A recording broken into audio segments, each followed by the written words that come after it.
মাথায় নষ্ট। হ্যাঁ, একটা ড্রোন নিয়ে ভাই একটা ড্রোন নিয়ে আসলেন না ভাইয়া?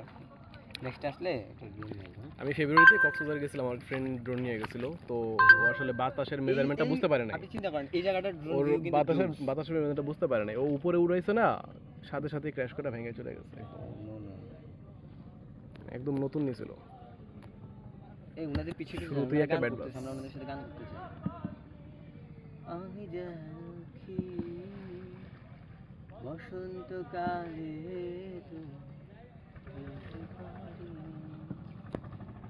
সাদা সাদা কালা কালা। ভাই আমাদের দেশে যে কয়েকটা ইউনিক স্পট আছে, এগুলা কিন্তু আসলে মানে একদমই ইউনিক। এগুলা বাইরে খুব একটা বেশি পাওয়া যাবে না। রাতারগুলোর মতন এমন অস্থির একটা জায়গা কোথায় কোথায় আছে? পাওয়া যাবে, এর চেয়ে ভালো জিনিস পাওয়া যাবে, বাট এটাই আরো সুন্দর করা যাবে। হ্যাঁ হ্যাঁ, মানে সরকার এটা তো উদ্যোগ নিচ্ছে না। আমরা যখন আসতে নিলাম অনেকগুলো বস্তি দেখলাম এই গলির মুখে।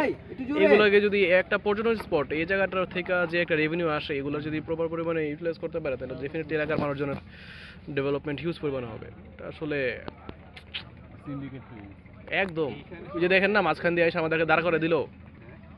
হ্যাঁ, এখানে গুলো হয় না, এখানে গাছ। মিজান ভাই থামছেন কেন? বক্সটা কই? একটা ওয়্যারলেস ছিল ওইটা। ও বলতো আঞ্চলিক ভাষা, এটা তো হারি না। আপনি এই ভিতর দিয়ে ওদিক দিয়ে নিতেন।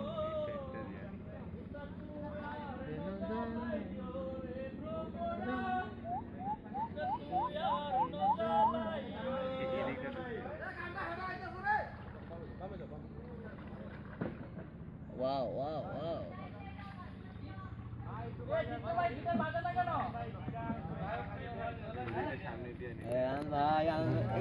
আল্লাহ কি করে মার এলাই হতে যাবে। আরো স্পিড বাড়াই দিলাম। খিবরিয়া বুদ্ধি।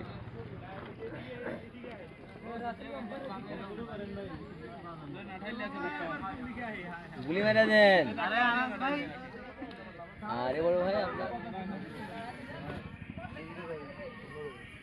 দীপ্ত ভাই একটু তুলেন না ভাইয়া, সবাই আসুক না। ও জুস জুস, এখানে 2 ঘন্টা থাকা হবে। হ্যাঁ ভাইয়া ভাইয়া। আচ্ছা এই ঘুরান, এই বাম দিকে ঘুরান আপনি।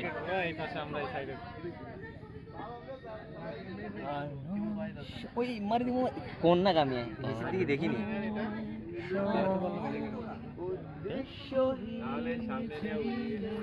তুমি সেই পূর্ণতা আমার অনুভবে। পানি বেশি না এই জায়গায়, পানি যে কমই থাকবে। তাই যেমনি আছে ভালো লাগছে। বাইরে থাকার নাম রাখি ঘুমানো, ঘুমাতে আসতে কিন্তু মশা কামড়ায়।